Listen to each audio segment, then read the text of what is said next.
اس لیے کہ یہ لفظ رحمان خدا کے علاوہ کسی اور کے لیے بولنا درست نہیں ہے۔ پھر ارشاد فرمایا مالک یوم الدین، اللہ مالک ہے قیامت کے دن کا۔ تو یا اللہ آج کے دن کا مالک بھی تو ہی ہے۔ آج جو یکم رمضان مبارک ہے تو اس دن کا مالک بھی اللہ ہی ہے۔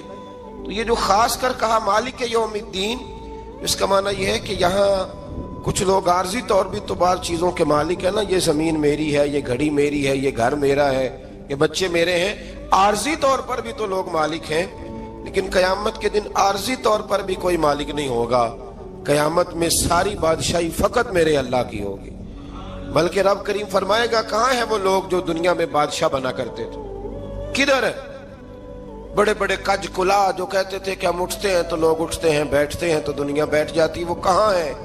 جب کوئی نہیں بولے گا تو رب فرمائے گا للہ الواحد القہار، آج ایک رب واحد اور قہار کی حکمرانی ہے۔ پھر ارشاد فرمایا ایاک نعبد و ایاک نستعین، بے شک ہم تیری ہی عبادت کرتے ہیں اور تجھی سے مدد چاہتے ہیں۔ عبادت بھی اللہ کی ہے اور مدد بھی، یہ جو بندوں کے ذریعے بعض اوقات مدد ہوتی ہے تو یہ مدد بھی اللہ کی ہے، یہ مدد بھی اللہ کی ہے۔ یہ کسی بندے نے مائک بنایا ہے جس کی مدد سے آپ تک آواز جا رہی ہے، تو اس کو عقل کس نے دی تھی بنانے کی؟ تو پھر مدد کس کی ہوئی؟ اللہ کی۔ تو دنیا میں کوئی بھی جو مدد کرتا ہے وہ اللہ کے ولی کریں، نبی کرے، پیغمبر کریں، تو وہ مدد کس کی ہے؟ اللہ کی، اس لیے کہ وہ ذاتی طور پر کچھ بھی نہیں کر سکتے۔ اگر اللہ انہیں توفیق نہ دے وہ کسی کی مدد نہیں کر سکتے۔ تو ایاک نعبد و ایاک نستعین، ہم تیری ہی عبادت کرتے ہیں، تجھی سے مدد چاہتے ہیں۔ اہدنا الصراط المستقیم، اے اللہ ہمیں سیدھا راستہ دکھا۔ کون سا راستہ سیدھا ہے؟ کون سا راستہ سیدھا ہے؟ تو اللہ نے خود ہی فرمایا ایسے ہی نہ بھٹک جانا، راستہ سیدھا وہ ہے صراط الذین انعمت علیہم، ان لوگوں کا راستہ سیدھا ہے جن پر اللہ نے انعام فرمایا ہے۔ اور وہ کون ہے؟ قرآن مجید نے خود فرمایا انعم اللہ علیہم من النبیین والصدیقین والشہداء والصالحین، وہ نبی ہیں، صدیق ہیں، شہید ہیں اور نیک لوگ ہیں۔ فرمایا اپنی مرضی کے راستے پہ چلو گے تو بھٹک جاؤ گے، رب کی بارگاہ میں سوال کرنا کہ وہ تمہیں نبیوں کے، صدیقوں کے، شہیدوں کے اور نیک لوگوں کے راستے پہ چلائے۔ غیر المغضوب علیہم ولا الضالین، نہ ان لوگوں کے راستے پہ چلا جن پر تیرا غضب ہوا، اور نہ ان کے راستے پہ چلا جن پر تو ناراض ہوا، جنہیں تو نے گمراہ کیا، ان لوگوں کے راستے پہ نہ چلا، بلکہ ان لوگوں کے راستے پہ چلا جن پر تیرا انعام ہوا۔ یہ جو لوگ ہیں نا مغضوب علیہم ولا الضالین، ایک گروہ یہودیوں کا ہے اور ایک عیسائیوں کا ہے۔ کہا جا رہا ہے یا اللہ نہ یہودیوں کے راستے پہ چلا اور نہ عیسائیوں کے راستے پہ چلا، ہمیں تو ابو بکر صدیق کے راستے پہ چلا، ہمیں تو عمر فاروق کے راستے پہ چلا، عثمان غنی، مولا علی اور جناب ابو ہریرہ کے راستے پہ چلا۔ اب یہ سورہ فاتحہ کا تو میں نے مکمل ترجمہ عرض کیا۔ سورہ بقرہ یہ قرآن مجید کی سب سے بڑی سورہ ہے۔ ایک حدیث اس کی فضیلت پہ سن لے، نبی کریم علیہ السلام نے فرمایا جس گھر میں سورۃ بقرہ پڑھی جائے نا، فرمایا جن کیا وہاں سے تو شیطان بھی بھاگ جاتا ہے۔ سورہ بقرہ گھروں میں پڑھیں، یہ سب سے بڑا تعویذ ہے۔ اگر گھر میں جنات ہوں، کوئی آسیب ہوں، اور یہ وہ والا تعویذ ہے جو مدینے والے رسول نے عطا فرمایا ہے۔ یہ سب سے بڑی سورہ ہے۔ مفسرین فرماتے ہیں اگر کوئی استدلال کی قوت رکھتا ہو تو ایک 100 چیز کا اللہ نے حکم دیا ہے، بلکہ امام اعظم فرماتے ہیں 100 تھوڑی ہے، میری نظر سے پڑھو تو 1000 چیزوں کا حکم دیا ہے، 1000 سے منع کیا ہے، اور 1000 قسم کی نصیحتیں اللہ کریم نے سورہ بقرہ کے اندر فرمائی ہیں۔ اس سورہ مبارکہ کا جو پہلا رکوع ہے نا، اس میں جو سب سے پہلی آیت ہے وہ ہے الف لام میم، ان کو کہتے ہیں حروف مقطعات۔ پہلا لفظ ہی جب کوئی قرآن مجید کا پڑھتا ہے نا، بہت بڑا عالم فاضل، بہت بڑا محدث، تو اسے یہ کہنا پڑتا ہے کہ میں نہیں جانتا، اللہ جانتا ہے یا اللہ کا رسول جانتا ہے۔ الف لام میم کا معنی ہم نہیں جانتے، اللہ جانے یا اللہ کا رسول جانے، یا جس کو وہ دونوں بتا دیں وہ جانتا ہے، ورنہ یہ اللہ اور اس کے رسول کا راز ہے۔ یہ آگے ارشاد فرمایا ذالک الکتاب لا ریب فیہ، یہ وہ عظیم کتاب ہے جس میں شک کی کوئی گنجائش نہیں ہے۔ ھدی للمتقین، یہ ہدایت ہے پرہیزگاروں کے لیے۔ سوال یہ ہوتا تھا کہ یا اللہ